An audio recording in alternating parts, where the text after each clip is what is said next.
একটা ছোট ছেলে প্রতিদিন নদীর পাড়ে বসে চিঠি লিখত। চিঠিটির প্রাপক ছিল মৃত। আসলে প্রাপকটা কে অথবা প্রাপকের সাথে ছেলেটার কি সম্পর্ক তা জানার জন্য পুরো ভিডিওটা দেখতে থাকো। নাম আদনান, থাকতো ছোট একটি গ্রামে। সে প্রতিদিন স্কুলে যেত, মার সঙ্গে বসে পড়াশোনা করত আর বাবার হাত ধরে বিকেলে নদীর পাড়ে হাঁটতে যেত।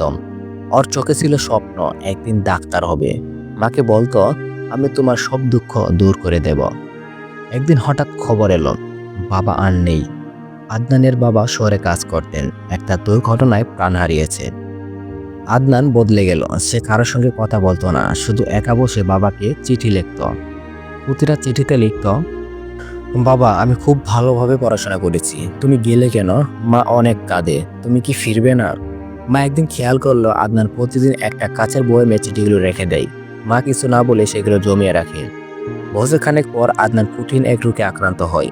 শেষ দিনটিতে মা আদনানকে জড়িয়ে ধরে কাঁদে আর আদনান বলে, মা আমি বাবার কাছে যাচ্ছি, চিঠিগুলো নিয়ে যাব, বাবাকে দিব।